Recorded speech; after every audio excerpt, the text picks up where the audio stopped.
మహారాష్ట్ర ఎన్నిక ఫలితాల్లో ఎన్డీఏ కూటమి మ్యాజిక్ ఫిగర్ భారీగా క్రాస్ చేసింది. బీజేపీ నాయకత్వంలోని మహాయుతి గణనీయంగా మెరుగుపడి విజయడంకా మోగించింది. మొత్తంగా ఈ ఫలితాల్లో గుర్తించాల్సిన అంశాలేంటి? మహాయుతి ఇంతటి విజయాన్ని ఎలా సొంతం చేసుకుంది? అగాడి అంచనాలను ఎందుకిలా తప్పింది? Special story.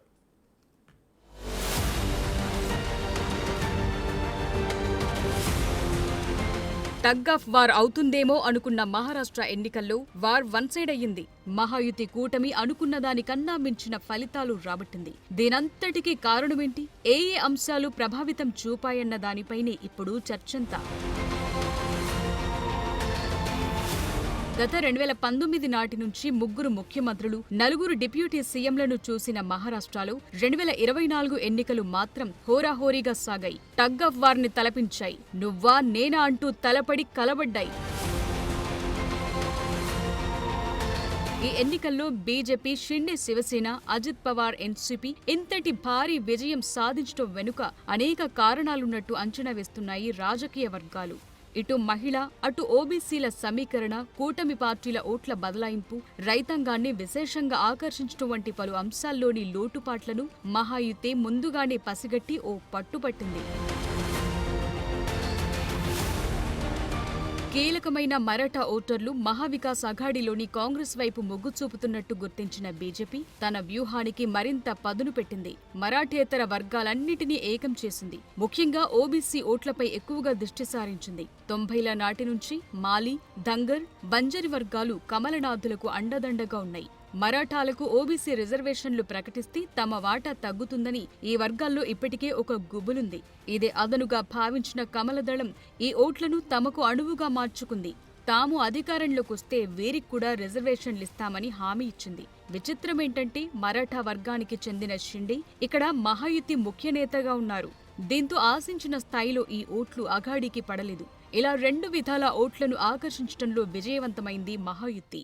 माननीय नड्डा जी असतील, माननीय राजनाथ सिंह जी असतील, माननीय गडकरी साहेब असतील, या सगळ्यांनी ज्या प्रकारे या महाराष्ट्रामध्ये आपल्याला एक प्रकारे आशीर्वाद दिला, मदत केली आणि एवढंच नाही तर खऱ्या अर्थानं उत्तर प्रदेशचे मुख्यमंत्री माननीय योगी जी असतील, माननीय शिवराज सिंग चौहान जी असतील, आमचे वेगवेगळे मुख्यमंत्री असतील किंवा अगदी आंध्र प्रदेशचे उपमुख्यमंत्री पवन कल्याण जी असतील, या सगळ्यांनी ज्या प्रकारची मदत आम्हाला केली, आमचे इथले प्रभारी भूपेंद्र यादव जी, अश्विनी वैष्णव जी, आमचे पीयूष गोयल जी, विनोद तावडे जी, संपूर्ण केंद्रीय नेतृत्व हे ताकदीने आमच्या पाठीशी उभं होतं.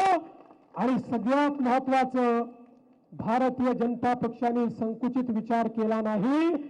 आमचे सगळे प्रवासी कार्यकर्ते देखील केवळ भाजपच्या जागांवर काम करत नव्हते, तर आमच्या मित्र पक्षांच्या जागावरही तेवढ्याच ताकदीने आम्ही, कारण ती शिवसेना आणि ती राष्ट्रवादी आमची होती. ఈసారి ప్రధాన పార్టీలైన కాంగ్రెస్, బీజేపీ 76 సీట్లు ఫేస్ టు ఫేస్ తలపడ్డాయి. గతంలో పైచేయి సాధించిన కాంగ్రెస్ ఈసారి తన పట్టు భారీగా కోల్పోయింది.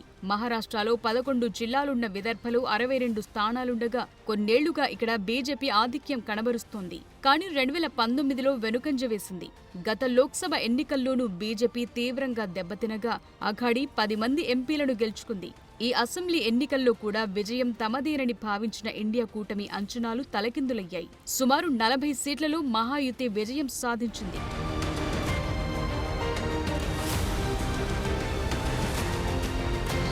అప్పటికీ సోయా రైతులకు 7,000 మద్దతు ధర ప్రకటించిన అఘాడీ చేసిన హామీలు ఫలితాన్నివ్వలేదు. ఈ ప్రాంతంలోని నాగ్పూర్ ఆర్ఎస్ఎస్ హెడ్ క్వార్టర్ ఉంది. అంతేకాదు ఫడ్నవీస్, నితిన్ గడ్కరీ వంటి హేమాహేమీలు ప్రాతినిధ్యం వహించే ప్రాంతం కూడా ఇదే. గత ఎన్నికల్లో ఇక్కడి ఆర్ఎస్ఎస్ కమలానికి తగిన సహాయ సహకారాలను అందివ్వలేదన్న పేరు కూడా ఉంది. ఈ చెడ్డ పేరు పోగొట్టుకోవటంలో భాగంగా సంఘ్ పరివార్ సైతం ఉత్సాహంగా పనిచేయటంతో మంచి ఫలితాలు రాబట్టినట్టు తెలుస్తోంది.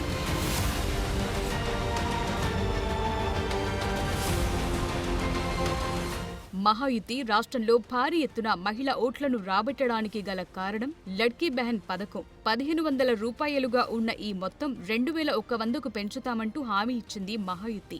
అప్పటికీ తామొస్తే 3,000 రూపాయలు ఇస్తామని ప్రకటించింది అఘాడీ. ఎందుకో తెలీదు, మహాయుతినే మహిళా లోకం ఎక్కువగా నమ్మింది. ఈ పథకం వల్ల భారీగా ప్రయోజనం పొందిన పుణె, నాసిక్, నాగ్పూర్, షోలాపూర్ మహిళా లోకం బీజేపీకి గంపగుత్తగా ఓట్లు వేయటంతో బాగా కలిసొచ్చింది.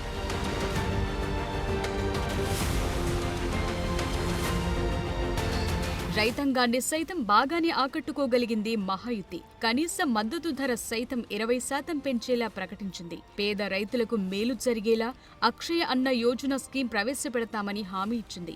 వీటితో పాటు నదుల మళ్లింపు సైతం చేస్తామని మాటిచ్చింది మహాయుతి. ఇవన్నీ భారీ ఎత్తున మహా రైతులను ప్రభావితం చేసినట్టుగా భావిస్తున్నారు.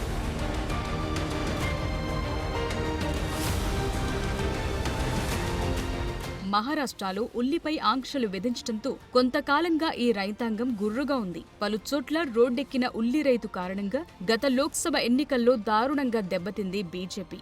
సాక్షాత్తు సీఎం షిండే ఉల్లి రైతుల ఆగ్రహావేశాల మీద వ్యాఖ్యానించారంటేనే పరిస్థితేంటో అర్థం చేసుకోవచ్చు.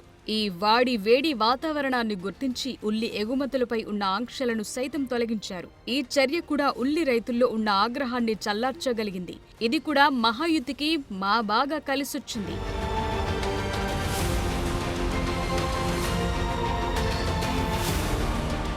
మహాయుతిలోని కూటమి పార్టీల మధ్య ఓట్ల బదలాయింపు కూడా సరిగ్గానే జరిగినట్టు తెలుస్తోంది.